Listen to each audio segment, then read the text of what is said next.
Deep Research and Knowledge Value was published on Monday, February 10th, 2025. When did you feel the AGI? This is a question that has been floating around AI circles for a while, and it's a hard one to answer for two reasons. First, what is AGI? And second, feel is a bit like obscenity.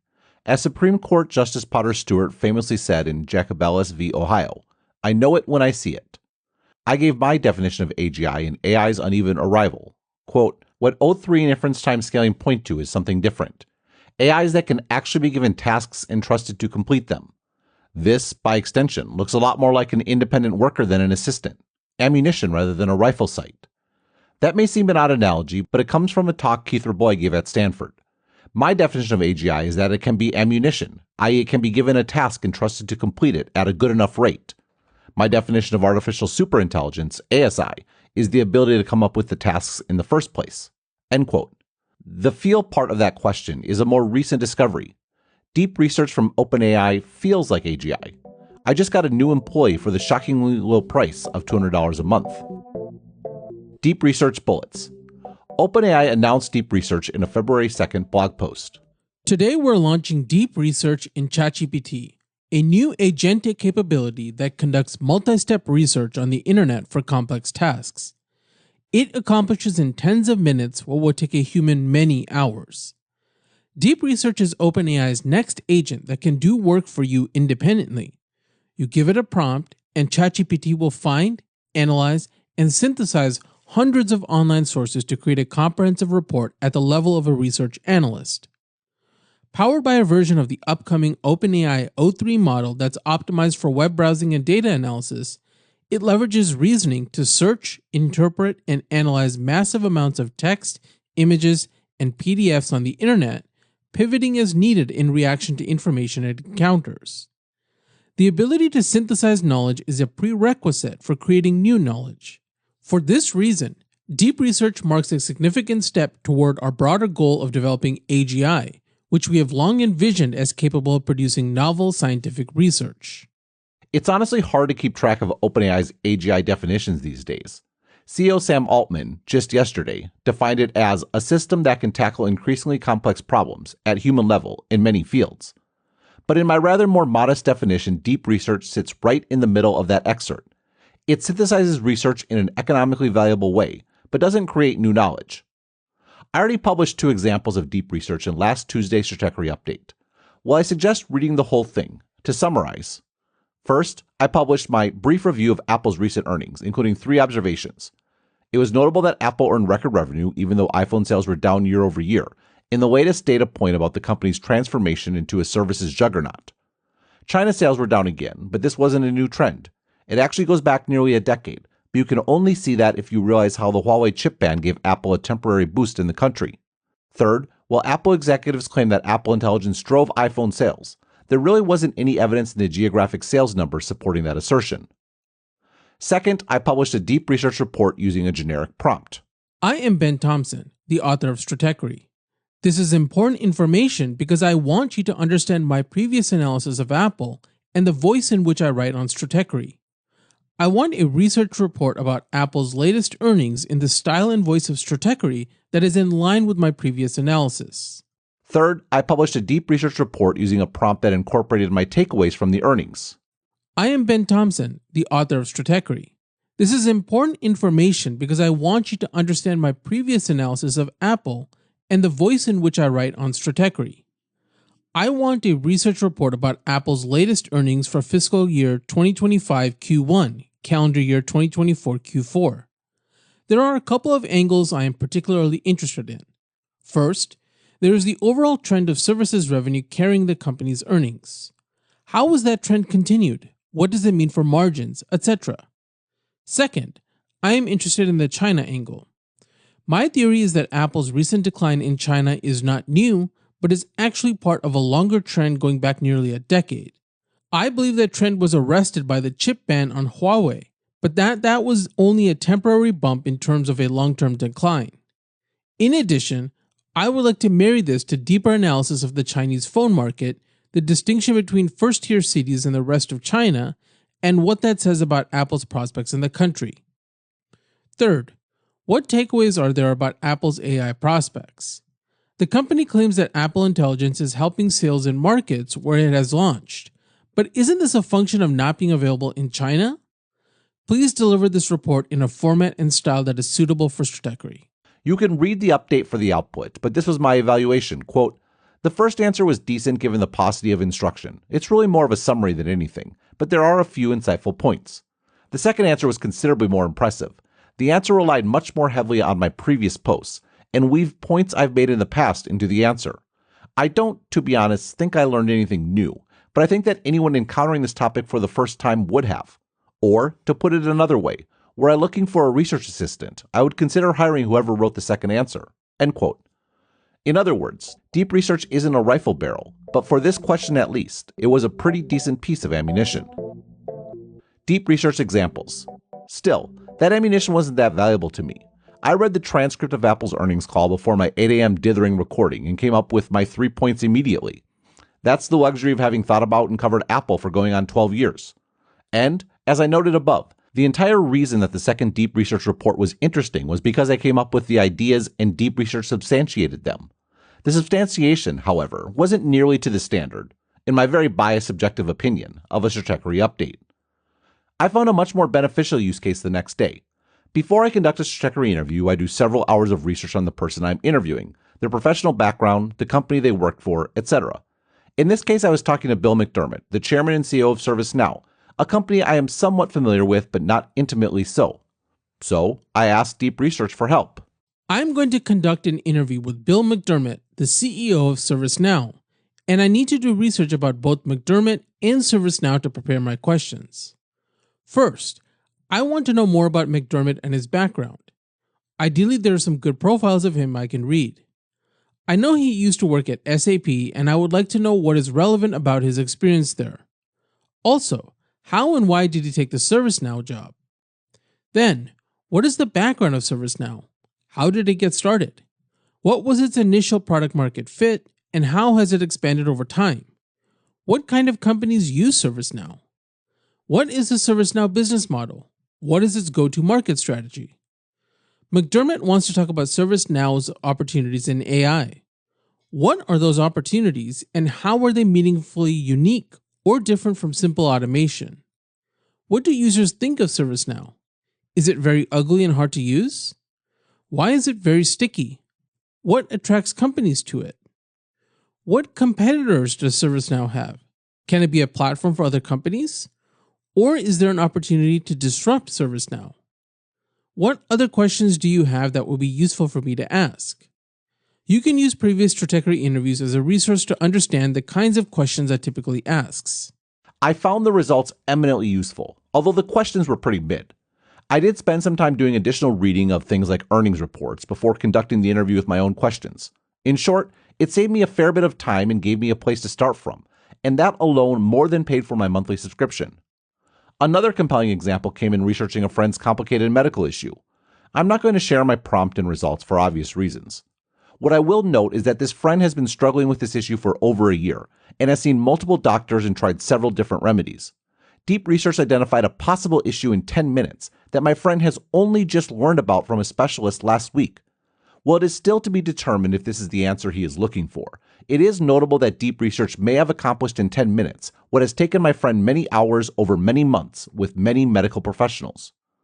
It is the final example, however, that is the most interesting, precisely because it is the question on which deep research most egregiously failed. I generated a report about another friend's industry, asking for the major players, supply chain analysis, customer segments, etc. It was by far my most comprehensive and detailed prompt. And, sure enough, Deep Research came back with a fully fleshed out report answering all of my questions. It was also completely wrong, but in a really surprising way. The best way to characterize the issue is to go back to that famous Donald Rumsfeld quote. There are known knowns. There are things we know we know. We also know there are known unknowns. That is to say, we know there are some things we do not know. But there are also unknown unknowns. The ones we don't know, we don't know. The issue with the report I generated, and once again, I'm not going to share the results, but this time for reasons that are not obvious, is that it completely missed a major entity in the industry in question. This particular entity is not a well-known brand, but is a major player in the supply chain. It is a significant enough entity that any report about the industry that did not include them is, if you want to be generous, incomplete. It is, in fact, the fourth categorization that Rumsfeld didn't mention, the unknown known. Anyone who read the report that deep research generated would be given the illusion of knowledge, but would not know what they think they know. Knowledge value. One of the most painful lessons of the internet was the realization by publishers that news was worthless. I'm not speaking about societal value, but rather economic value. Something everyone knows is both important and also non-monetizable, which is to say that the act of publishing is economically destructive. I wrote in Publishers and the Pursuit of the Past, quote, "Too many newspaper advocates utterly and completely fail to understand this. The truth is that newspapers made money in the past not by providing societal value, but by having quasi-monopolistic control of print advertising in their geographic area. The societal value was a bonus. Thus, when Shavrin complains that, quote, today's internet distribution systems distort the flow of economic value derived from good reporting, end quote, he is in fact conflating societal value with economic value. The latter does not exist and has never existed. This failure to understand the past leads to a misdiagnosis of the present. Google and Facebook are not profitable because they took newspapers' reporting. They are profitable because they took their advertising. Moreover, the utility of both platforms is so great that even if all newspaper content were magically removed, which has been tried in Europe, the only thing that would change is that said newspapers would lose even more revenue as they lost traffic. This is why this solution is so misplaced. Newspapers no longer have a monopoly on advertising, can never compete with the internet when it comes to bundling content, and news remains both valuable to society and, for the same reasons, worthless economically. Reaching lots of people is inversely correlated to extracting value, and facts, both real and fake ones, spread for free. End quote. It is maybe a bit extreme to say has always been such. In truth, it is very hard to draw direct lines from the analog era, defined as it was by friction and scarcity, to the internet era's transparency and abundance. It may have technically been the case that those of us old enough to remember newsstands bought the morning paper because a local light manufacturing company owned printing presses, delivery trucks, and an advertising sales team. But we too believed we simply wanted to know what was happening. Now we get that need fulfilled for free, and probably by social media, for better or worse. I sometimes wish I knew less. Still, what deep research reveals is how much more could be known. I read a lot of things on the internet, but it's not as if I will ever come close to reading everything. Moreover, as the amount of slop increases, whether human or AI generated, the difficulty in finding the right stuff to read is only increasing. This is also one problem with deep research that is worth pointing out. The worst results are often, paradoxically, for the most popular topics, precisely because those are the topics that are the most likely to be contaminated by slop. The more precise and obscure the topic, the more likely it is that deep research will have to find papers and articles that actually cover the topic well. This graph, however, is only half complete, as the example of my friend's industry shows. There is a good chance that deep research, particularly as it evolves, will become the most effective search engine there has ever been. It will find whatever information there is to find about a particular topic and present it in a relevant way. It is the death, in other words, of security through obscurity. Previously, we shifted from a world where you had to pay for the news to the news being fed to you. Now we will shift from a world where you had to spend hours researching a topic to having a topic reported to you on command. Unless, of course, the information that matters is not on the internet. This is why I'm not sharing the deep research report that provoked this insight. I happen to know something about the industry in question, which is not related to tech, to be clear, because I have a friend who works in it, and it is suddenly clear to me how much future economic value is wrapped up in information not being public. In this case, the entity in question is privately held, so there aren't stock market filings, public reports, barely even a web page. And so AI is blind. There is another example, this time in tech, of just how valuable secrecy can be. Amazon launched S3, the first primitive offered by AWS, in 2006, followed by EC2 later that year, and soon transformed startups and venture capital. What wasn't clear was to what extent AWS was transforming Amazon. The company slowly transitioned Amazon.com to AWS, and that was reason enough to list AWS's financials under Amazon.com until 2012, and then under Other, along with things like credit card and then small amounts of advertising revenue after that. The grand revelation would come in 2015, when Amazon announced in January that it would break AWS out into a separate division for reporting purposes. From a Reuters report at the time, after years of giving investors the cold shoulder, Amazon.com Inc. is starting to warm up to Wall Street. The number one US online retailer was unusually forthcoming during its fourth quarter earnings call on Thursday, saying it will break out results this year, for the first time, for its fast-growing cloud computing unit, Amazon Web Services. The additional information shared during Amazon's fourth quarter results, as well as its emphasis on becoming more efficient, signaled a new willingness by Amazon executives to listen to investors as well. Quote, "This quarter, Amazon flexed its muscles and said this is what we can do when we focus on profits," end quote, said Rob Plaza, senior equity analyst for Key Private Bank. Quote, "If they could deliver that upper teens, low 20s revenue growth and be able to deliver profits on top of that, the stock is going to respond," end quote. The change is unlikely to be dramatic. When asked whether this quarter marked a permanent shift in Amazon's relationship with Wall Street, Plaza laughed. Quote, "I wouldn't be chasing the stock here based on that," end quote. Still, the shift is a good sign for investors, who have been clamoring for Amazon to disclose more about its fastest growing and likely most profitable division that some analysts say accounts for 4% of total sales. In fact, AWS accounted for nearly 7% of total sales, and it was dramatically more profitable than anyone expected. The revelation caused such a massive uptick in the stock price that I called it the AWS IPO. Quote, "One of the technology industry's biggest and most important IPOs occurred late last month, with a valuation of $25.6 billion. That's more than Google, which IPO'd at a valuation of $24.6 billion, and certainly a lot more than Amazon, which finished its first day on the public markets with a valuation of $438 million. Don't feel too bad for the latter, though. The IPO I'm talking about was Amazon Web Services, and it just so happens to still be owned by the same e-commerce company that went public nearly 20 years ago. I'm obviously being facetious. There was no actual IPO for AWS, just an additional line item on Amazon's financial reports finally breaking out the cloud computing service Amazon pioneered 9 years ago. That line item, though, was almost certainly the primary factor in driving an overnight increase in Amazon's market capitalization from $182 billion on April 23rd to $207 billion on April 24th. It's not only that AWS is a strong offering in a growing market with impressive economics, it also may, in the end, be the key to realizing the potential of Amazon.com itself. End quote. That $25.6 billion increase in market cap, however, came with its own costs. Both Microsoft and Google doubled down on their own cloud businesses in response, and while AWS is still the market leader, it faces stiff competition. That's a win for consumers and customers, but also a reminder that known unknowns have a value all their own. Surfacing data. I wouldn't go so far as to say that Amazon was wrong to disclose AWS's financials. In fact, SEC rules would have required as much once AWS revenues became 10% of the company's overall business. To date is 15%, which might seem low until you remember that Amazon's top-line revenue includes first-party e-commerce sales. Moreover, releasing AWS's financials gave investors renewed confidence in the company, giving management freedom to continue investing heavily in capital expenditures for both AWS and the e-commerce business, fueling Amazon's transformation into a logistics company. The point, rather, is to note that secrets are valuable. What is interesting to consider is what this means for AI tools like deep research.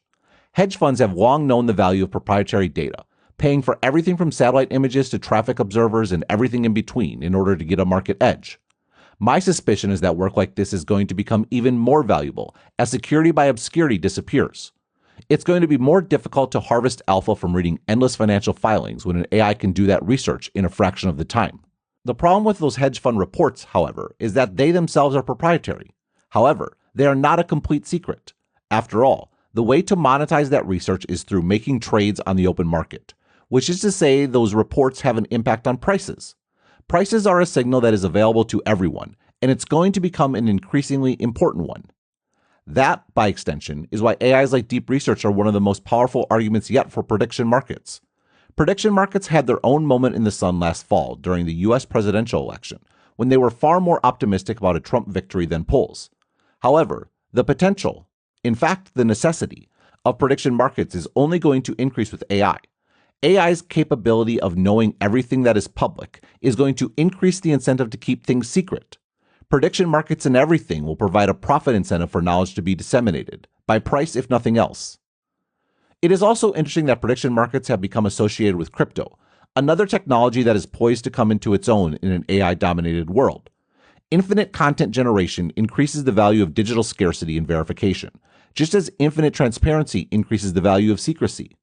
AI is likely to be the key to tying all of this together. A combination of verifiable information and understandable price movements may be the only way to derive any meaning from the slop that is slowly drowning the internet. This is the other reality of AI and why it is inescapable. Just as the internet's transparency and freedom to publish has devolved into torrents of information of questionable veracity, requiring ever more heroic efforts to parse, and undeniable opportunities to thrive by building independent brands, like this site, AI will both be the cause of further pollution of the information ecosystem and, simultaneously, the only way out. Deep research impacts. Much of this is in the not-so-distant future. For now, deep research is one of the best bargains in technology. Yes, $200 a month is a lot, and yes, deep research is limited by the quality of information on the internet and is highly dependent on the quality of the prompt. I can't say that I've encountered any particular sparks of creativity, at least in arenas that I know well, but at the same time, there is a lot of work that isn't creative in nature, but necessary all the same. I personally feel much more productive, and truth be told, I was never going to hire a researcher anyways. That, though, speaks to the peril in two distinct ways. First, one reason I've never hired a researcher is that I see tremendous value in the search for and sifting of information. There is so much you learn on the way to a destination, and I value that learning. Will serendipity be an unwelcome casualty to reports on demand? Moreover, what of those who haven't, to take the above example, been reading Apple earnings reports for 12 years, or thinking and reading about technology for 3 decades? What will be lost for the next generation of analysts? And, of course, there is the job question. Lots of other entities employ researchers in all sorts of fields, and those salaries are going to be increasingly hard to justify. I've known intellectually that AI would replace wide swaths of knowledge work. It is another thing to fill it viscerally. At the same time, that is why the value of secrecy is worth calling out. Secrecy is its own form of friction, the purposeful imposition of scarcity on valuable knowledge. It speaks to what will be valuable in an AI-denominated future. Yes, the real world and human-denominated industries will rise in economic value, but so will the tools and infrastructure that both drive original research and discoveries and the mechanisms to price it. The power of AI, at least on our current trajectory, comes from knowing everything. The, perhaps doomed, response of many will be to build walls, toll gates, and marketplaces to protect and harvest the fruits of their human expeditions. For more analysis like this, please like and subscribe and visit Stratechery.com and listen to the Sharp Tech Podcast. Also check out the Asianometry channel on YouTube to learn more about the technology changing our world.